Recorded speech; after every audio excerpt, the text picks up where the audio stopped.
할렐루야. 주님의 이름으로 성도님 한 분 한 분을 축복합니다.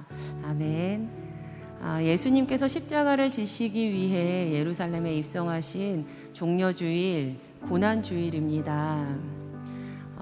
그렇게 예수님께서는 십자가를 지셨고 우리를 향한 하나님의 사랑을 보여주셨습니다. 성도님들, 바로 그 주님께서요, 오늘 이 예배 시간 가운데 우리의 삶에도 들어오십니다. 아멘. 아멘. 우리 그럼 함께 주님의 십자가 사랑을 함께 고백하겠습니다.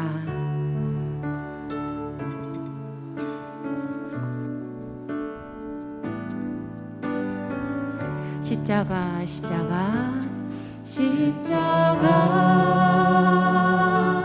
십자가, 그 위에 나 죽었네. 그 사랑 내 속에 강같이 흐르네. 십자가, 십자가, 십자가, 십자가, 그 위에 나 죽었네. 그 사랑 내 속에 강같이 흐르네. 그의 생명, 그의 생명 내 속에, 그의 능력 내 안에, 내 안에, 그의 소망 내 삶에, 나의 삶 주의 것. 십자가, 십자가, 십자가, 그 위에 나 죽었네. 그 사랑 내 속에 강같이 흐르네.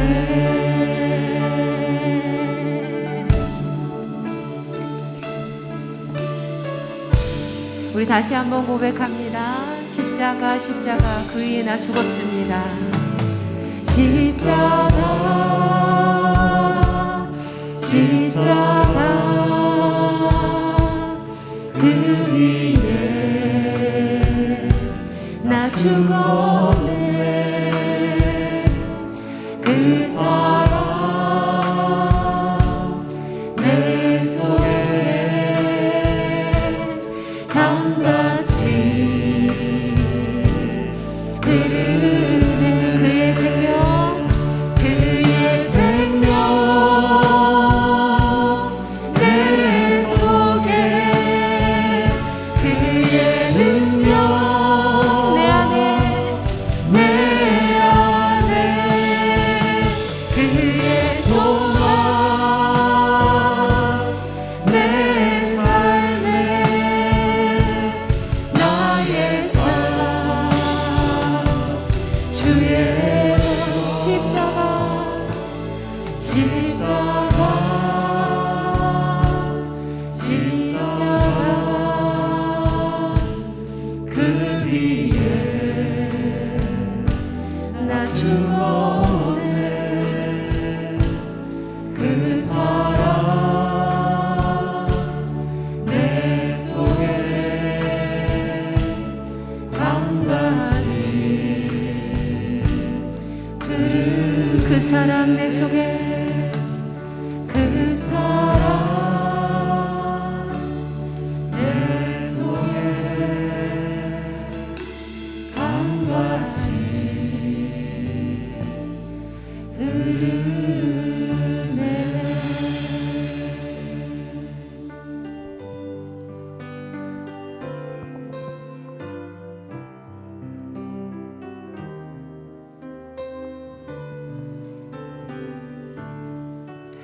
갈보리 산 위에 갈보리 산 위에 십자가 섰으니 주가 고난을 당한 표라. 험한 십자가를 내가 사랑함은 주가 보혈을 흘리리라. 죄의 승리를 얻기까지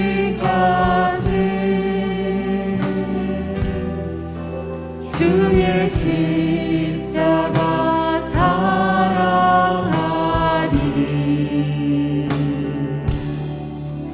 빛난 멸류관 닿기까지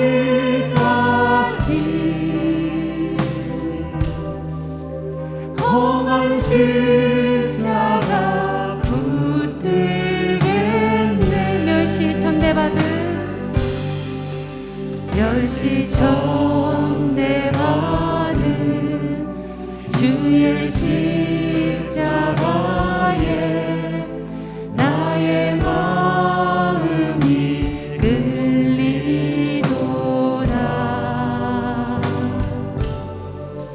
귀한 어린 양이 세상 죄를 지고 험한 십자가 지셨도다. 죄의 승리를 얻기까지 죄의 승리를 얻기까지 주의 십자가 사랑하리. 빛난 멸류관 닿기까지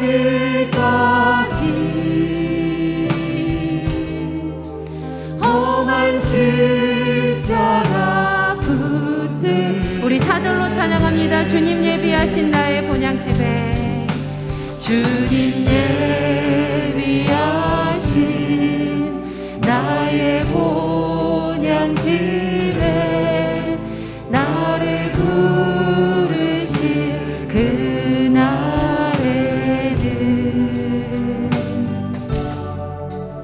영광 중에 계신 우리 주와 함께 내가 죽도록 충성하리. 죄의 승리를 얻기까지 주의 십자가 사랑하리. 빛난 멸류관 닿기까지 험한 십자가 붙들겠네. 사랑하는 성도님들, 주님은 우리를 사랑하시기 때문에 그 십자가를 지셨고 그 십자가에서 하나님의 크신 사랑을 우리에게 보여주셨습니다. 오늘 이 시간도 그 십자가 붙들고, 험한 십자가 붙들고, 주님, 저도 주님 사랑합니다 고백하는 은혜의 시간 되었으면 참 좋겠습니다. 우리 마음을 다하여서 함께 기도하시겠습니다. 하나님 고맙고 감사합니다. 주님 우리를 사랑하여 주셔서 하나님 주의 전에서 함께 예배하게 하시고 하나님 그 십자가를 붙들게 하시니 주님 감사합니다. 하나님 역사하여 주셔서 하나님 안에서 우리를 도와주시는 귀한 은혜 이 시간 하여 주시옵소서.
주께서 생명의 길을 내게 보이시리니 주의 앞에는 충만한 기쁨이 있고 주의 오른쪽에는 영원한 즐거움이 있나이다.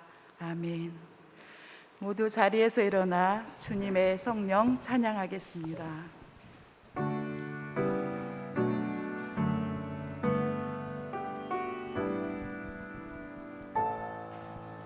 주님의 성령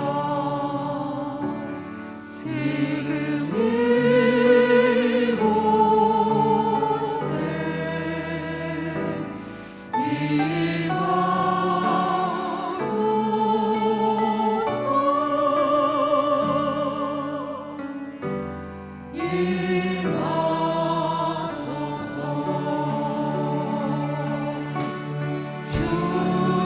주님의 성령 지금 이곳에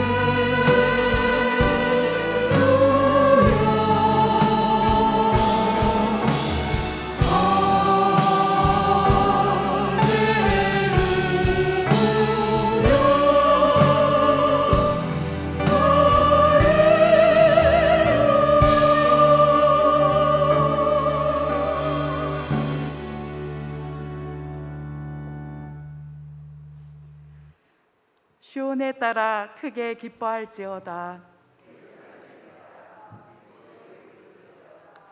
보라, 내 왕이 내게 임하시나니 그는 공의로우시며 구원을 베푸시며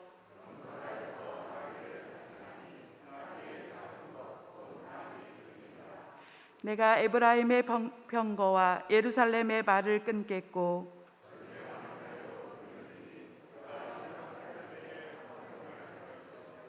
그의 통치는 바다에서 바다까지 이르고 앞에서 가고 뒤에서 따르는 무리가 소리 높여 이르되 주의 이름으로 오시는 이여 가장 높은 곳에서 호산나 하더라. 아멘.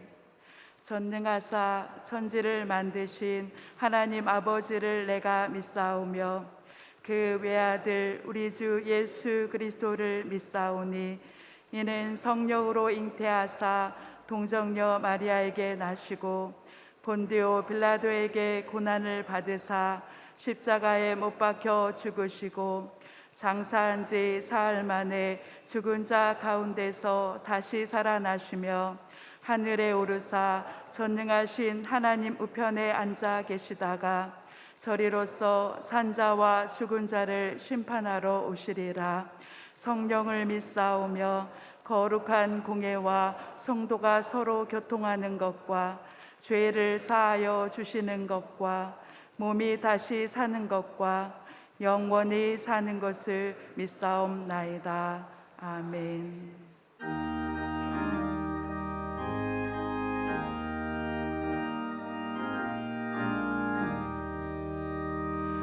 생명의 주여 멸류하옵소서.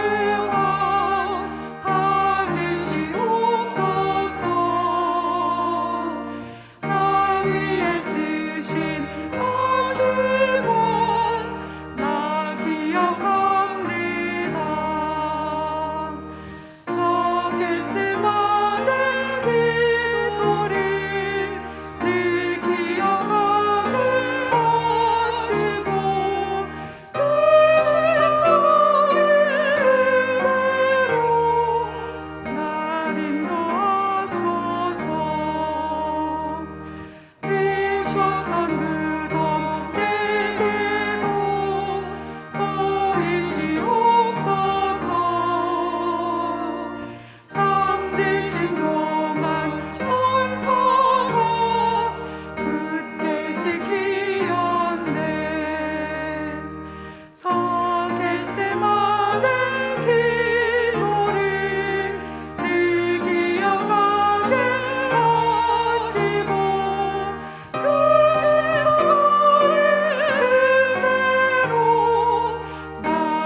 기도하겠습니다. 은혜의 하나님, 혼란함 속에서도 주의를 허락하시고 함께 모여 예배드릴 수 있도록 인도해 주심을 감사드립니다. 십자가의 피로 구원해 주신 삶을 살면서도 말씀에 온전히 순종하지 못했던 모든 순간들을 회개하니 이 시간 예수님의 보혈로 깨끗이 씻어주시고 저희가 드리는 예배를 받아 주옵소서. 능력의 하나님, 우리 목사님과 늘 동행해 주심을 감사합니다. 목사님께 주의 능력을 더해 주시고 말씀을 통해 상한 심령을 위로하게 하시고 전해지는 말씀이 듣는 저희의 삶을 참된 그리스도의 삶으로 인도하는 귀한 말씀이 되게 하소서. 또한 마르지 않는 새 힘을 공급해 주셔서 맡기신 모든 사역들 풍성히 열매 맺는 귀한 사역 되게 하여 주시옵소서.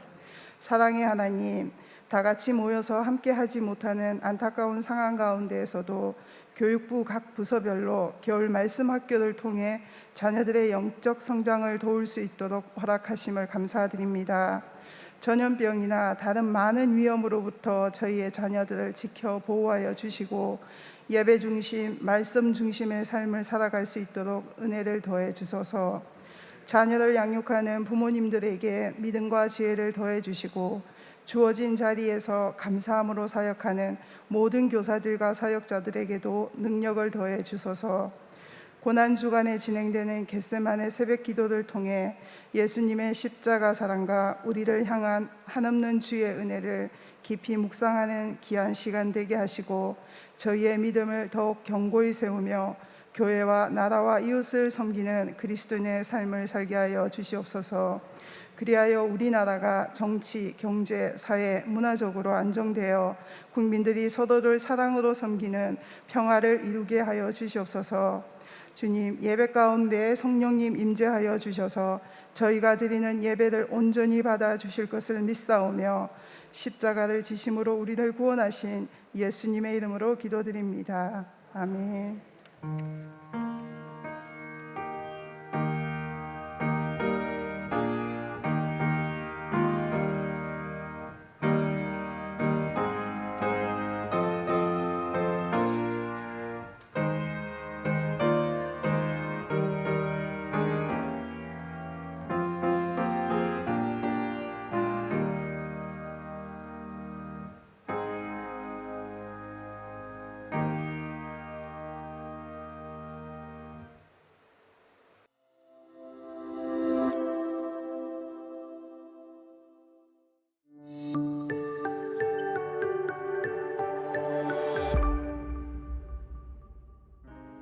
하나님의 말씀을 따라 살아가며 늘 깨어 기도하고 준비된 삶을 살아가는 성도님들 되시기 바랍니다. 3월 마지막 주 교회 소식입니다.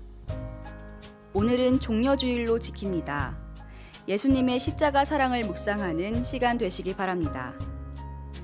주일 1, 2, 3부 예배와 수요 공감, 충만 예배, 그리고 새벽 예배를 대면으로 드립니다. 온세대 예배는 교회에 모이지 않고 가정 예배로 드립니다. 주일 예배 신청 방법은 온라인 신청과 오프라인 신청 두 가지가 있습니다. 온라인 신청은 교회에서 보내드린 단체 문자 링크를 통해서 예약하는 방법이며 오프라인 신청은 각 속장님을 통해 신청하는 방법입니다. 예배 인원 제한이 있으니 매주 수요일까지 신청해 주시기 바랍니다. 예배 시 유의사항입니다. 발열이나 호흡기 증상이 있는 분들은 영상 예배를 드리시기 바랍니다. 교회 출입 시 반드시 마스크 착용을 하시고 먼저 발열 체크와 손 소독을 하신 후 QR코드 교인증을 리더기에 체크합니다. 예배는 지정 좌석제로 드리니 방역과 자리 안내를 위해 평소보다 10분 일찍 오시기 바랍니다. 다음은 교회학교 어린이 예배 안내입니다. 주일 오전 11시 아동부는 지하 예배실에서, 유치부는 1층 유치부실에서 드립니다. 방역 수칙에 따라 차량 운행을 하지 않습니다. 성도님들께서는 양해해 주시기 바랍니다. 코로나 바이러스의 예방과 확산 방지에 협력하고자 모든 속회와 소그룹 모임을 비대면으로 진행합니다. 성도님들께서는 문자나 전화, SNS 등을 활용하여 주시기 바랍니다. 매일 각 가정에서 코로나 바이러스로 인해 어려움을 겪는 분들과 의료진, 공무원, 나라와 교회, 그리고 가정을 위해 중보기도해 주시기 바랍니다. 주중 교회 출입에 대해 안내합니다. 주중에 교회에 출입하는 성도님께서는 반드시 발열 체크와 손 소독을 먼저 하시고 이후 교인증 QR 출석 체크 또는 출입 명부 작성을 해주시기 바랍니다. 오늘부터 부활주일까지 고난주간 성경 필사를 진행합니다. 필사 방법은 다음과 같습니다. 날짜에 맞추어 교회에서 나누어 드린 필사 노트를 작성하시고 다양한 방법으로 성경 필사 사진을 찍습니다. 이후 우리 교회 카카오 채널에 접속하여 글 남기기를 누르시고 성도님의 성함과 필사 사진을 올립니다. 사진을 올리실 때 사랑을 담은 한마디를 함께 작성합니다.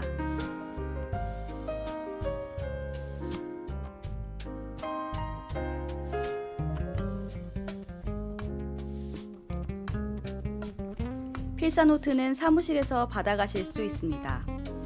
필사에 참석하신 분들에게는 소정의 기념품을 드립니다. 카카오 채널 활용이 어려운 분들은 사무실에 필사한 노트를 제출하시면 기념품을 드립니다. 교회 학교에서 참여하는 어린이에게 선물을 준비하였습니다. 우리 교회 카카오톡 채널 추가하기 방법입니다. 스마트폰에서 카카오톡을 열고 검색란에 의정부 제1교회를 검색하시어 클릭 후 확인을 터치하여 친구 추가를 하시면 됩니다. 기타 광고입니다. 성도님들 모두 건강하시고 평안한 한 주간 되시기 바랍니다. 사랑이 넘치는 예수님의 가족, 의정부 제1교회 소식이었습니다. 거룩한 주일에 주님 앞에 나오신 여러분들을 환영합니다. 오늘 은혜의 단비가 내리고 있습니다. 우리의 10년 가운데도 은혜의 단비가 내리고 주님의 십자가의 사랑이 깊이 새겨지는 그런 주일 되시기를 예수님의 이름으로 축원합니다. 우리 옆에 계신 분들과 함께 인사하겠습니다. 반갑습니다. 잘 오셨습니다. 사랑합니다. 오늘부터 성경 필사가 시작이 됩니다. 그래서 카카오 채널에 이렇게 올리는 걸로 했더니 우리 어르신들 중에서는 이 카카오 채널 잘 못 하시는 분들이 많이 계시다고 그런 말씀이 있어서 성경 필사 노트를 사무실에 제출해 주시면 저희가 다 체크를 하고 그리고 다시 돌려드리겠습니다. 그러니까 여러분들 하실 수 있는데 또 어떤 분들은 눈이 어두워서 필사가 어려우시다고 또 그러신 분들이 계세요. 그러면 여러분들이 보시는 성경으로 보시고 큰 노트에다가 적으셔도 다 똑같이 필사를 하신 것으로 되니까 어차피 우리가 필사를 편하게 하기 위해서 노트를 만들어 드리는 거지 필사하는 게 주 목적이니까 이 고난주간 동안에 여러분들이 이 고난주간에 있는 십자가에 관련된 이 말씀들, 예수님 십자가 지시기까지의 그 겟세마네로부터 시작되는 그 말씀들을 여러분들이 쭉 적어보시면서 이 예수님의 십자가의 은혜를 다시 한번 생각해 보시라는 그런 의미니까 여러분들 다 하시고 그 다음에 카카오 채널에 올리실 분들은 올리시고 또 가정별로 올리실 분들은 가족 거를 다 찍어서 올리셔도 되고 또 우리 어른들 중에서 꼭 70세 이상이 아니라 이 카카오 채널 쓰는 게 불편하신 분들은 필사를 하셔서 사무실에 제출해 주시면 저희가 다 수합해서 그래서 모두에게 다 필사를 하신 분들에게 뭐 대단한 건 아니지만 아주 소정의 기념품을 드리기로 그렇게 했습니다. 여러분 많이 참여해 주시고요.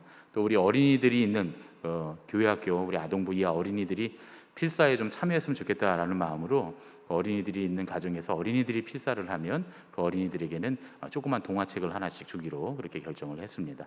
여러분들이 다 함께 참여하셔서 은혜로운 그런 고난주간 한 주간 되시기를 예수님의 이름으로 축복합니다.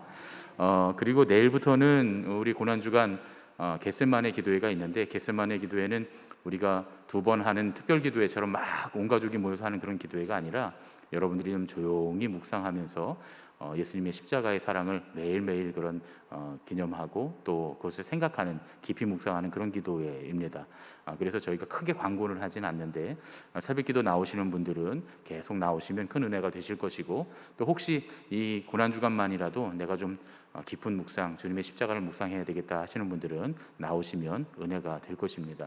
제가 크게 광고하지 못하는 이유는 여기 안에 우리가 190명, 최대 190명밖에 들어올 수 없거든요. 그래서 또 우리 특별기도회 할 때처럼 여러분이 꽉 차서 들어오실 수가 없기 때문에 매일매일 예약을 받을 수도 없고, 그래서 190명이 넘으면 오셨던 분들 중에 가셔야 되는 분들이 생길 수 있으니까 여러분들이 잘 동참하실 수 있도록 이렇게 나눠서, 여러분들 내가 이때쯤 좀 가면 좋겠다 이렇게 생각하시면 좋겠고요.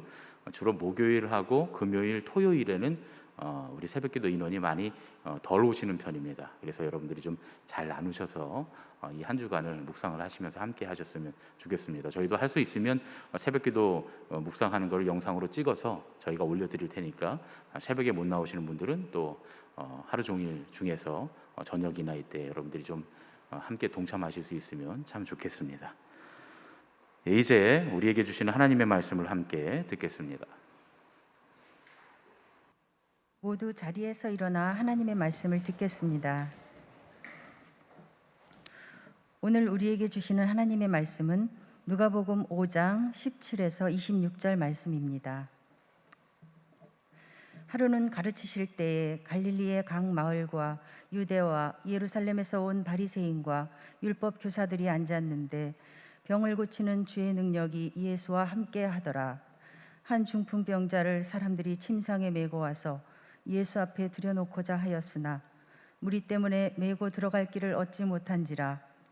지붕에 올라가 기와를 벗기고 병자를 침상째 무리 가운데로 예수 앞에 달아내리니 예수께서 그들의 믿음을 보시고 이르시되 이 사람아 내 죄 사함을 받았느니라 하시니 서기관과 바리새인들이 생각하여 이르되 이 신성 모독하는 자가 누구냐? 오직 하나님 외에 누가 능히 죄를 사하겠느냐? 예수께서 그 생각을 아시고 대답하여 이르시되 너희 마음에 무슨 생각을 하느냐? 네 죄 사함을 받았느니라 하는 말과 일어나 걸어가라 하는 말이 어느 것이 쉽겠느냐? 그러나 인자가 땅에서 죄를 사하는 권세가 있는 줄을 너희로 알게 하리라 하시고 중풍병자에게 말씀하시되 내가 네게 이르노니 일어나 네 침상을 가지고 집으로 가라 하시매 그 사람이 그들 앞에서 곧 일어나 그 누웠던 것을 가지고 하나님께 영광을 돌리며 자기 집으로 돌아가니 모든 사람이 놀라 하나님께 영광을 돌리며 심히 두려워하여 이르되 오늘 우리가 놀라운 일을 보았다 하니라. 이는 우리에게 주시는 하나님의 말씀입니다. 아멘.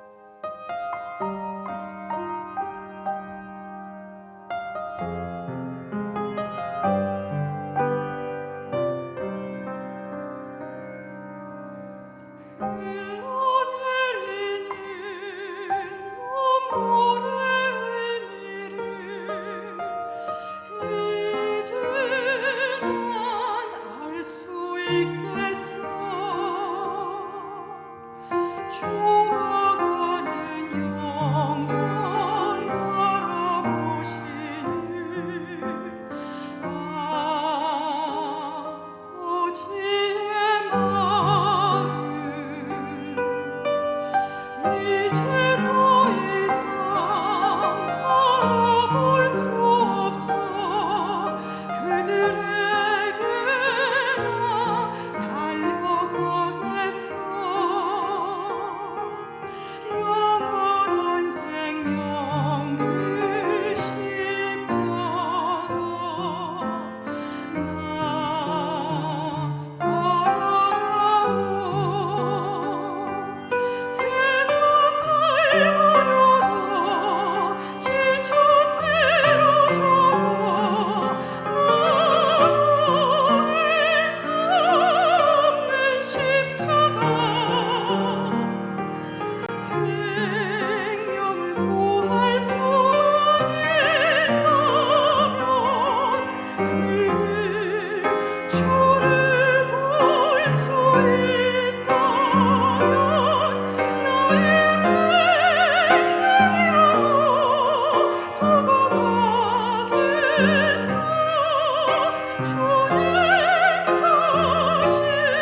십자가 고난과 부활의 절기를 지나면서 우리의 굳어진 신앙을 다시 한번 돌아보는 바리새인과 나, 오늘은 신성모독이라고 하는 제목으로 함께 말씀을 나누겠습니다. 우리는 우리가 만나는 사람들에게서 작게든지 크게든지 영향을 받습니다. 미디어가 발달한 현대에는 더 그런 일이 많이 있는데 아주 많은 사람들에게 거대한 영향력을 미치는 사람들이 많이 생겨나고 있습니다. 이런 사람들을 소위 인플루언서다 이렇게 이야기합니다. 각종 미디어에서는 이런 인플루언서들을 초청해서 프로그램들을 만듭니다. 요즘에 갑자기 TV에 안 보이던 사람들이 갑자기 나타나서 막 프로그램이 진행되고 하면서 저 사람 누구야 하고 여기저기 검색해 보면 이렇게 유명한 사람이구나 하는 그런 사람들을 종종 봅니다. 또 사회 여러 단체에서 그런 사람들을 초청해서 강연을 열기도 하고요. 거기에 많은 관심이 집중되고 또 사람들이 많이 몰려듭니다. 상류층의 사교계에서는 인플루언서들을 초청해서 호화로운 파티를 즐기는 그런 행사들이 열린다고 합니다. 그런 파티에 초대된 인플루언서가 거기에 모여있는 사람들의 수준이 어떠한지 알려주는 척도처럼 그렇게 여겨지기 때문이라고 이야기합니다. 2013년도에 뉴욕의 사교계에 화려하게 등장한 인물이 하나 있었습니다. 여성인데요. 애나 델비라고 하는 20대 후반의 여성이었습니다. 독일에서 태양광 사업을 하는 아버지의 재산을 상속받았다 이렇게 알려진 그녀는 모든 사람들이 부러워하는 그런 일상을 살았습니다. 맨해튼의 최고급 호텔에서 몇 달씩 머물면서 살고 세계에서 가장 유명한 식당들을 누비면서 식사를 합니다. 그리고는 SNS에 계속 그 사진들을 올리죠. 심지어 1시간에 수백 달러를 지불해야 되는 그런 트레이너들과 함께 운동을 하고 행사장마다 디자이너들이 만든 세계 최고가의 옷과 액세서리들을 두르고 나타났습니다.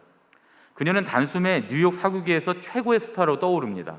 패션과 예술계의 인사들이 그녀와 친분을 쌓기 위해서 모여들었고 이 애나 델비라고 하는 이 젊은 여성은 뉴욕에서 만난 상류층의 친구들과 함께 아주 비용이 많이 드는 고비용의 문화를 즐겼습니다.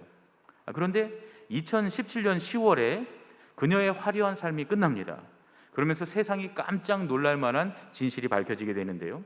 그녀의 이름은 애나 델비가 아니었다는 거예요. 본명은 애나 소로킨. 재벌의 딸도 물론 아니었습니다. 대학을 중퇴하고 패션 잡지사에서 인턴으로 일하던 평범한 청년이었다는 사실이 밝혀집니다.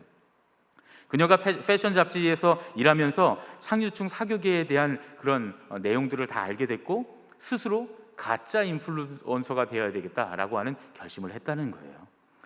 이 애나 소로킨은 화려한 매력에 쉽게 유혹되는 상류층 사람들의 습성을 이용해서 뉴욕의 사교계를 장악합니다.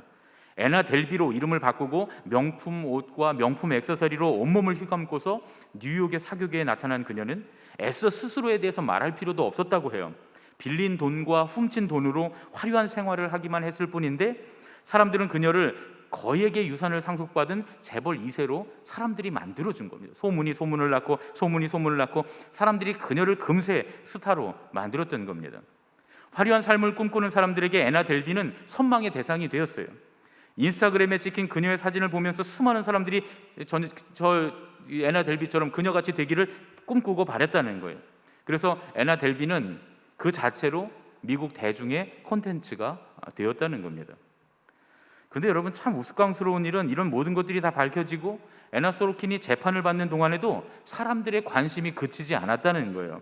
2019년 3월 말에 그녀의 재판이 시작되었는데 법원에 출석하면서 그녀가 입었던 옷과 연출한 스타일이 아주 대중의 폭발적인 관심거리가 됩니다.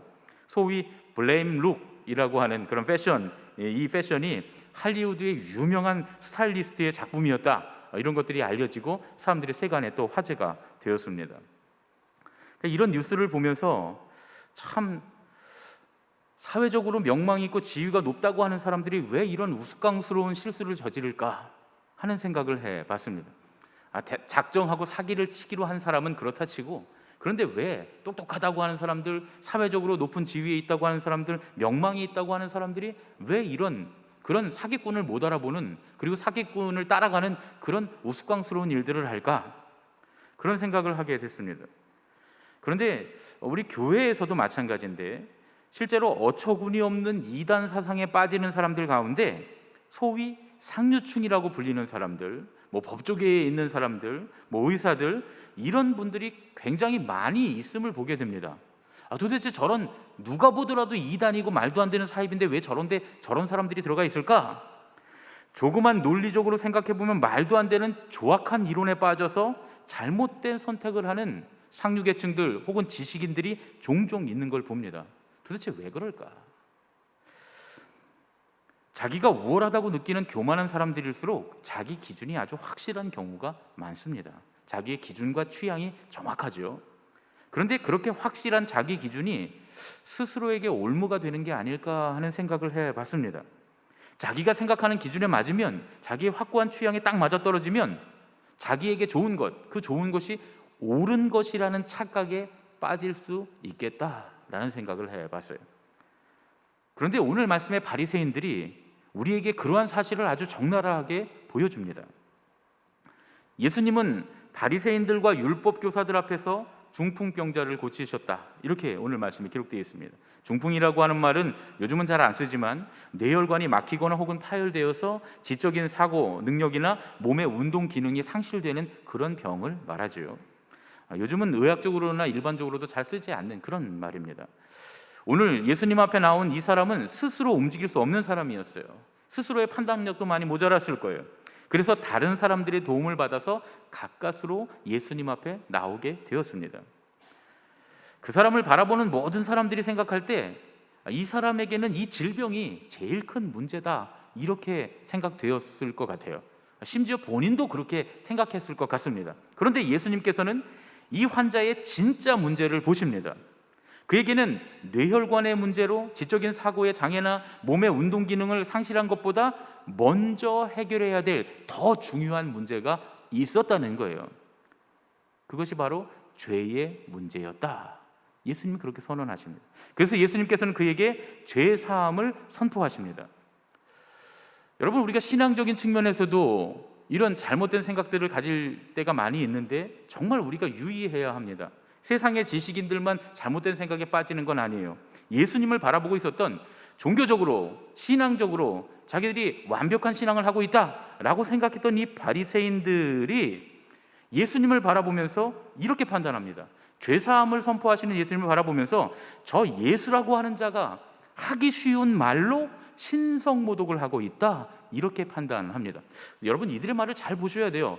보기에는 죄는 하나님만 사하는데 저가 누구라서 죄사함을 선포하는가, 이렇게 말하지만 그게 정말 옳은 것 같지만 실제로 그들의 마음속에 하나님이 죄를 사하신다라는 그 마음이, 신앙이 있었는가, 그건 뒤를 좀 더 보셔야 됩니다. 저 예수라는 자가 쉬운 말로 신성모독을 하고 있다, 그들이 정말 죄사함의 가치에 대해서 알았는가? 예수님의 대답으로 보건대 바리새인들과 율법 교사들의 비판은 두 가지였어요. 하나는 죄는 하나님만 사하시는데 사람인 예수님이 중풍병자의 죄를 사해 주신 것이 신성모독이라는 거예요. 이거는 그럴듯해 보입니다. 그럴 수 있어요. 그렇게 판단할 수 있어요. 그런데 또 하나는 뭐냐 하면 완전히 그와는 반대적인 개념인데, 병자를 실제로 치유하는 것, 즉 중풍을 앓는 사람이 자기가 누웠던 자리를 들고 일어나 걸어가는 것, 이것보다 죄를 용서한다라고 하는 말을 하는 것이 훨씬 쉬운 일이라는 거예요. 예수님 그렇게 말씀하시잖아요, 그렇죠? 어느 것이 쉬우냐 물어보세요. 바리새인들은 그게 쉬운 일이라고 생각했어요. 죄를 용서한다 말하는 것이 쉽다고 생각했어요. 그래서 이런 근거로 바리새인들과 율법 교사들은 예수님을 신성모독하는 사기꾼이다, 이렇게 생각했습니다. 순진한 사람들은 속여 넘길 수 있지만 종교적 지식이 많고 확실한 기준을 가지고 오랫동안 신앙생활하고 신학적인 지식이 있는 우리는 그렇게 속여 넘길 수 없을걸, 이렇게 생각했던 거예요. 중풍병자를 앞에 두고 죄사함을 받았다라면서 얼렁뚱땅 넘기는 것으로 우리 바리새인들과 율법교사의 예리한 눈을 피해갈 수는 없다, 이렇게 생각했던 것이 바리새인들과 서기관들의 예수님을 향한 판단이고 비판이었습니다. 바리새인과 율법교사들의 판단은 그럴듯해 보여요. 상식에도 어긋나지 않습니다. 매우 논리적이고 지적인 해석이 아주 돋보입니다. 그러나 중요한 것은 그들의 비판과 판단이 다 틀렸다는 거예요. 그리고 실제로 그들이 더 중요하게 여겼던 건 하나님의 죄사함이 아니었다는 거예요. 가장 중대한 오류가 하나 있는데 그들이 판단하고 생각한 예수님은 그런 분이 본질적으로 아니셨다는 겁니다. 예수님은 사람의 몸을 입고 오신 하나님이시기에 당연히 그분은 죄를 사하는 권능을 가지고 계셨어요. 그리고 무엇보다 예수님은 우리의 죄를 사하시기 위해서 이 땅에 오셨습니다. 그러나 죄를 사하는 과정이 결코 쉬운 과정이 아니었습니다. 예수님께서 십자가에 달려 죽으셔야 하는 매우 고통스럽고 지극히 처절한 과정을 지나야 죄 사함에 이를 수 있는 것이었습니다. 예수님은 이런 분이었기 때문에 우리의 죄를 사하실 수 있었어요. 죄 사함에 비하면 중풍병자를 고치는 일 정도는 세상을 창조하신 하나님께 아주 너무나 쉬운 일이었습니다. 그래서 예수님께서 내 죄 사함을 받았다라고 짧게 말씀하셨지만 이 말은 바리새인들이 생각하는 것처럼 그렇게 결코 쉬운 말이 아니었습니다. 이들은 말로는 죄 사함은 하나님이 하시는 거니까 어려운 일이다라고 말을 하지만 실제로는 중풍병자를 고치는 그 육체적이고 눈에 보이는 일이 더 어렵다고 생각한 거예요. 안타까운 사실은 바리새인들과 율법교사들을 비롯해 그곳에 있던 모든 사람들이 끝까지 진실을 깨닫지 못했다는 거예요. 그들은 중풍병자가 자기가 누웠던 자리를 들고 일어나서 걸어가자 하나님께 영광을 돌리며 두려워하며 놀라워했습니다. 그런데 여러분, 그들이 정말 하나님께 영광을 돌리고 두려워하고 놀라워했어야 될 일은 중풍병자가 일어나서 걸어간 게 아닙니다. 그들은 중풍병자를 고치신 하나님이 아니라 죄 사함을 위해 이 땅에 그 아들을 보내신 그 하나님께 더욱더 영광을 돌리고 두려워하고 놀라워했어야 합니다. 그들이 입으로는 저 죄사함이란 게 얼마나 어려운 거냐 이렇게 말해놓고 실제로는 그렇게 여기진 않았다는 거예요. 그들은 그쪽에 서 있는 사람들이 아니었다는 거예요. 이게 어떤 의미입니까? 결국 그들은 자기 기준을 벗어나지 못했다는 의미고, 그들이 가진 기준의 수준이 육체적인 것을 벗어나지 못하는 아주 저열한 것이었다라는 걸 단적으로 보여주는 사건입니다. 그래서 중풍병자가 고침을 받는 기적을 봤지만 예수님께서 이미 말씀하신 그 이면에 있는 죄를 용서하시기도 하고 심판하시기도 하시는 그 하나님의 권능, 그 본질을 알아보지 못했어요. 그래서 예수님의 이런 행적을 보며 이를 갈고 미워하고 십자가에 못 박기로 결단했던 겁니다. 사람이 낳는 기적이 일어났다고 그 주님을 바라보며 놀라워하고 두려워하긴 했지만 그 두려움이 신앙으로까지 연결되지 못했습니다. 그 본질을 보지 못했기 때문이죠. 결국 그들은 예수님을 그렇게 대할 수가 없었던 겁니다. 결국 바리새인과 율법교사들은 자기들의 기준인 중풍병자가 낫는 기적만을 바라보다가 하나님의 더 큰 역사이신 죄 사함의 은혜를 무시하는 신성모독을 저지르게 된 겁니다. 그들은 예수님에게 신성모독을 했다라고 말했지만 사실은 자신들이 하나님의 능력을 제한하는, 자신들의 생각과 사고와 신학과 자신들의 신앙의 경험으로 하나님의 능력을 확 제한해버리는 그런 신성모독을 범하고 있었다는 거예요. 그러니까 정작 신성모독은 예수님이 하신 게 아니라 바리새인들이 하고 있었다.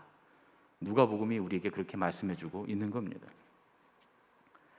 인플루언서라고 하는 말이 영향력을 미치는 사람이다 이렇게 해석할 때 뉴욕을 발칵 뒤집어 놨던 그 인플루언서 애나 델비, 그런 사람은 사기꾼이죠. 사기꾼입니다.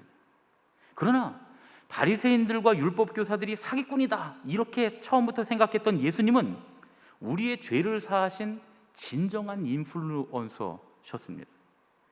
예수님께서 끼치신 영향력, 십자가와 부활의 영향력 때문에 우리는 죄 사함을 받고 생명을 얻는 줄로 믿습니다. 그게 우리의 믿음이에요. 그런데 참 이상하죠? 신앙을 한다고 하면서도 사람들은 허황되고 무가치한 사기꾼에게는 끝까지 주목하고 그 사기와 그들의 잘못된 죄악들이 드러남에도 불구하고 그들에게는 관심을 갖고 주목하지만 진실하고 존귀한 가치를 지닌 예수님으로부터는 우리는 자주 고개를 돌립니다. 여러분, 신앙은 참 어려운 겁니다. 아무리 능력 있고 똑똑해도 자기 올무에 빠져서 불신앙을 저지르기가 너무 쉽기 때문입니다. 그래서 우리가 신앙생활을 오래 했다고 해도 신앙을 너무 쉽게 생각하면 안 됩니다. 우리의 신앙에 늘 두려움이 있어야 하는 겁니다.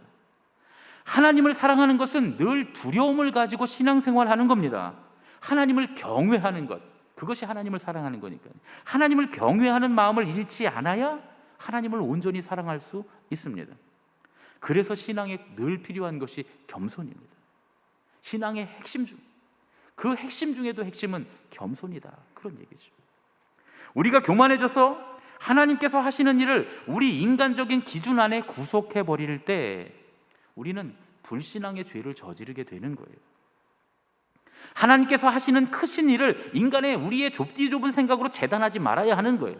순종은 하나님께서 하실 일들을 기대하면서 받아들일 준비를 하는 그 믿음에서부터 시작됩니다.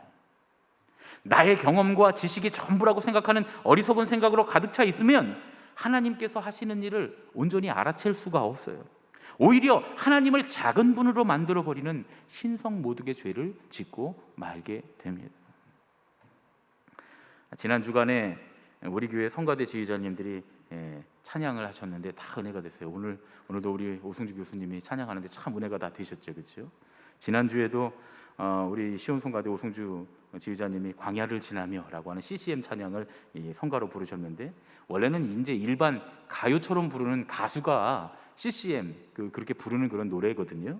그런데 이게 성가로 들으니까 너무 은혜가 되는 거예요. 지난 주간에 또 다윗 성가대 3부의 김은정 교수님 그 지휘자님은 내가 주님을이라고 하는 예전에 그 박종호 장로님이 불렀던 그 찬양을 부르셨는데 계속 눈물을 흘리시면서, 저는 성악가가 눈물을 흘리면서 찬양하는 걸 처음 봤어요. 얼마나 은혜가 되는지 몰라요. 그리고 이제 임마누엘 성가대 우리 2부의 송기동 지휘자님 교수님이 내 주의 은혜 강가로, 저 이 찬양 정말 좋아하거든요. 정말 제가 좋아하는 찬양입니다. 근데 이 내 주의 은혜 강가로 그냥 부르기만 해도 막 눈물이 쏟아지는 그런 찬양인데 그 찬양이 굉장히 은혜가 됐습니다. 그래서 유튜브에 이제 새 찬양을 다 올리라고 우리 전도사님한테 얘기를 하고 유튜브에 올라왔길래 제가 다 개인 페이스북에 링크를 걸어놨어요. 그러면서 새 찬양마다 다 이제 짧게 제가 찬양에 대한 은혜 받은 것, 감상평을 적어놨습니다.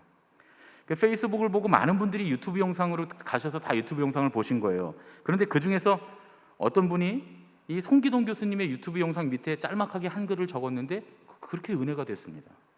우리 교인이 아니고요, 다른 교회 권사님이신데 그분이 이렇게 올리셨어요. 사연을 읽고 들으니 한 호흡 한 호흡이 다 은혜네요. 여러분 무슨 얘기인지 아시죠? 우리 송기동 지휘자님이 이 폐를 이식하셨잖아요. 그러니까 사실은 숨쉬기조차 어려운 분인데 찬양을 하세요. 모르는 사람들이 보면 그래요. 우리는 송기동 교수님이 찬양하면서 그렇게 호흡하시는 이유가, 특별한 이유가 있는 걸 우리가 다 압니다. 그런데 다른 사람들, 우리 교인이 아닌 사람들은 전혀 모르잖아요. 그러니까 왜 노래 잘하는 사람이 많은데 왜 이런 호흡이 이렇게 하시는 분이 특송을 할까 하고 다 궁금해할 것 같아요. 특송을 하는 성악가가 그런 방식으로 호흡하는 것에 대해서 사람들이 다 의아할 수 있는데, 그런데 그 사연을 딱 알고 보면 정말 한 호흡 한 호흡이, 그 한 호흡 한 호흡에 하나님의 깊은 사랑과 은혜가 깃들어 있다 라고 하는 걸 느낄 수 있게 되는 것이다, 그런 얘기죠. 유명한 찬양 사역자 중에 밥소르기라고 하는 유명한 목사님이 있습니다. 찬양을 부를 때마다 성령이 임재하시고 역사가 일어나는 아주 유명한 찬양 인도자였고, 또 피아노를 기가 막히게 잘 치시는 탁월한 연주자였다고 그래요. 그런데 그 밥소르기 목사님의 찬양이 그렇게 깊이가 있고 감동을 주게 된 동기가 있다는 거예요. 이 밥소르기 목사님이 어느 날 찬양 집회 도중에 성대를 다치게 됩니다. 이후에 목소리를 완전히 잃어버립니다. 전혀 찬송을 할 수 없을 뿐만 아니라 말도 못하게 되었어요. 찬양을 전문적으로 하는 그 목사님에게는 사형 선고와 같은 일이 일어난 거예요. 그런데 그때를 회상하면서 이렇게 고백합니다. 저는 제 목소리가 이렇게 되기 전에는 우는 것을 몰랐습니다. 하지만 저는 밤마다 울었습니다. 울면서 하나님께 물었습니다. 하나님, 당신은 누구십니까? 왜 제게 이런 일이 일어났습니까? 하나님, 제가 하나님을 알고 있는 자입니까? 그런 고난의 과정 가운데 그는 한 가지를 깨닫게 되었다는 거예요. 밥소르기 목사님은 그러한 고통의 과정을 이렇게 평가합니다. 저의 평생에 그렇게 강렬하게 하나님을 추구해 본 적이 없었던 것 같습니다. 그리고 결국 이렇게 고백합니다. 저는 목소리를 잃은 이후에 찬송을 이전보다 더 넓게 생각하게 되었습니다. 좁은 의미의 찬송이 아니라 삶 전체로 드리는 찬송이 절실히 필요하다는 것입니다. 그 후에도 밥소르기 목사님의 목소리는 완전히 회복되지 않았다고 해요. 너무나 연약한 목소리였지만 그는 하나님의 도우심으로 이전보다도 훨씬 더 많은 지역에서 더 많은 사람들에게 놀라우신 하나님의 사랑과 은혜를 전하는 찬양 사역자가 되었다는 겁니다. 성악가가 우렁찬 목소리와 끊어지지 않는 긴 호흡으로 아주 드라마틱하게 찬양을 하는 것이 하나님의 영광이 될 수 있습니다. 물론 그렇지요. 그러나 매번 끊어지는 짧은 호흡과 음정과 성량을 가까스로 유지하면서 위태롭지만 간절함이 있는 찬양, 눈물이 쏟아져서 찬양이 중간에 끊기고 목소리가 떨리고 노래로 보면 가치가 없는 것 같은 그런 찬양이라도 그것이 훨씬 더 하나님께 큰 영광이 될 수 있고 우리에게 훨씬 더 큰 감동을 주고 하나님의 은혜를 깨닫는 은혜의 수단이 될 수 있는 줄로 믿습니다. 여러분, 그러니까 신앙은 다른 거예요. 우리 인생의 삶, 세상 사람들이 생각하는 가치관과 신앙의 삶은 전혀 반대일 수도 있습니다. 우리는 아주 자주 신앙의 체험에 대해서, 우리가 체험한 신앙에 대해서 우리의 논리에 따라 무언가 잘 되는 것으로 간증을 삼는 그런 경향이 있잖아요. 기도했더니 하나님께서 이러저러한 좋은 결과를 주셨다. 고난을 참고 견뎠더니 하나님께서 이런저런 영광을 맛보게 하셨다. 이런 거 하는 거 우리는 참 좋아합니다. 그리고 그게 참 바람직하다고 생각하기도 해요. 그러나 하나님의 뜻은 우리의 생각과 달라서 우리가 몸부림치며 기도하는 그 과정이, 또 우리가 고난을 당하고 있는 그 과정이 하나님의 깊은 사랑인 경우가 더 많습니다. 중풍병자가 일어나서 자기 자리를 들고 걸어가는 것보다 그 이전에 그 안에 일어나는 죄사함의 회개가 더 큰 기적이 될 수 있다, 그런 말씀이에요. 아니요, 될 수 있는 게 아니라 그게 더 큰 기적이다, 그런 얘기죠. 여러분, 우리가 신앙의 체험을 고백하는 건 유익합니다. 아주 유익한 거예요. 간증하고 하는 건 참 좋은 거예요. 매 순간마다 함께 하시는 하나님을 경험하면서 그걸 우리 입으로 고백할 수 있는 건 큰 축복입니다. 그러나 나의 경험을 신앙의 기준으로 삼는 건 굉장히 위험합니다. 하나님을 아는 지식을 많이 쌓아가는 거 유익하죠. 성경 공부를 하고 또 열심히 하고 신학 공부도 하고. 그런데 자기 지식을 기준으로 신앙생활하는 건 어리석은 일입니다. 내 경험과 나의 지식이 신앙의 기준이 될 때 위대하신 하나님을 인간의 경험과 인간의 지식 안에 가두는 신성 모독의 죄를 저지르는 바리새인이 될 수 있기 때문입니다. 여러분, 그래서 우리는 하나님을 다 안다고 하면 안 돼요. 하나님은 이런 분이다 다 안다고 하면 안 됩니다. 우리가 신앙을 다 알고 있다고 그렇게 생각해서도 안 됩니다. 우리의 신앙은 하나님을 바라보며 늘 겸손히 매일매일 하나님을 알아가고, 아직도 나는 하나님을 조금도 알지 못한다고 생각하고 더 많이 하나님을 알아가기를 원하는 겸손한 마음이 필요합니다. 그리고 하나님께서 나타나실 때 하나님을 알아보고 그걸 받아들일 수 있는 믿음이 우리에게 있어야 됩니다. 하나님을 겸손히 알아가려고 하는 열린 마음이 우리에게 필요하다, 그런 말씀입니다. 우리 옆에 계신 분들과 이렇게 인사하겠습니다. 하나님을 겸손히 알아갑시다. 하나님을 겸손히 알아갑시다. 여러분, 우리가 하나님 다 아는 거 아닙니다. 우리가 신앙을 지금 다 알고 하는 거 아닙니다. 그렇지요? 아직도 우리는 하나님 나라에 이르기까지 아마 우리가 하나님 나라에 다다라서도 하나님을 다 알지 못할 거예요. 하나님의 나라에 들어가서도 하나님의 역사, 신앙에 대해서 전부 다 알 수 없습니다. 하나님은 우리가 생각할 수 있는 것보다 훨씬 크신 분이고, 하나님의 역사는, 신앙의 역사는 우리가 판단하고 우리가 경험하고 우리가 쌓아온 것보다 훨씬 더 큰 것입니다. 그것을 알고 늘 죽기까지 겸손하게 하나님을 알아가자. 하나님의 뜻을 깨달아가자. 신앙의 길을 알아가자 라고 겸손히 고백하는 신앙이 있을 때 우리는 바리새인의 온무에서 벗어나서 주님의 제자가 될 줄로 믿습니다. 오늘 우리는 과연 하나님께서 하실 일을 겸손히 받아들이는, 그러기 위해서 마음을 열고 있는 신앙인인가? 아니면 하나님을 내 틀 안에 가두고 신성 모독하고 있는 바리새인인가?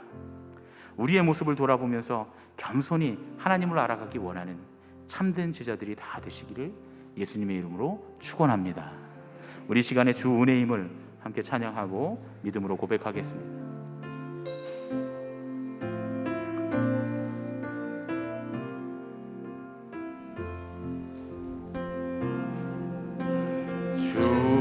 나의 모습 보네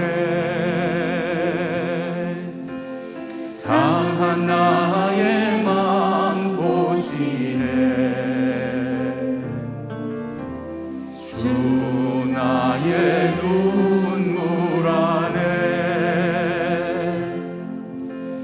홀로 울던 맘 아시네 주 사랑 내게 있네 주 사랑 내게 있네 그 사랑이 날 채우네 주내 내게 있네 그 은혜로 날 세우네 세상 소망 다 사라져 가도 주의 사랑은 끝이 없으니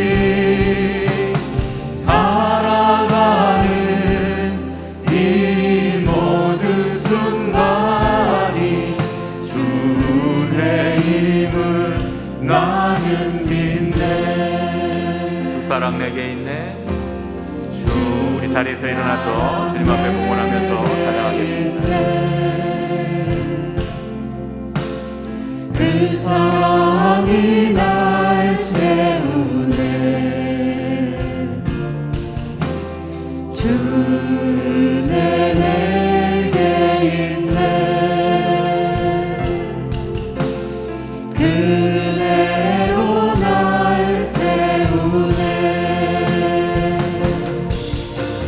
세상 소망 다 사라져 가도 주의 사랑은 끝이 없으니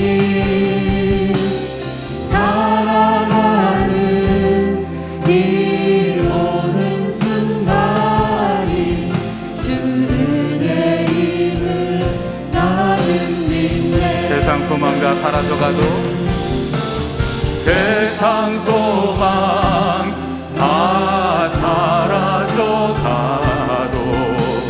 주의 사랑은 끝이 없으니 살아가는 이 모든 순간이 주의 힘을 나는 믿네 우리를 사랑하셔서 그 아들을 십자가에 못 박기까지 내어주신 주님 이 고난의 주간에 주님의 은혜와 사랑을 깊이 묵상합니다. 주님, 주님을 더 알게 하여 주시옵소서. 우리가 어찌 주님의 은혜와 사랑을 하나님의 섭리하심을 다 알 수 있겠습니까? 인간의 좁은 생각으로 하나님의 역사를 판단하고 내가 경험한 신앙이 모든 것이라도 착각하는 어리석음에서 벗어나게 하여 주시고 더욱 주님 알아가기를 원하는 겸손한 신앙이 되도록 우리를 이끌어 주시옵소서. 주님께서 우리에게 나타나실 때 우리의 삶 가운데 어떤 말씀으로 어떤 상황으로 때로는 어떤 고난으로 주님께서 우리에게 나타나실 때 그것이 주님이심을 알아보는 믿음의 눈이 우리에게 있게 하여 주시옵소서. 그리하여 교만하지 아니하고 겸손한 신앙으로 늘 주님 앞에 엎드려 사는 믿음이 우리에게 있게 하여 주시옵소서. 겸손히 주님을 받아들이는 신앙이 될 수 있도록 우리를 붙들어 주시옵소서. 오늘 이 시간 주님 앞에 겸손히 우리의 가진 물질을 주님 앞에 드리며 우리 삶의 모든 것이 주님의 것임을 고백합니다.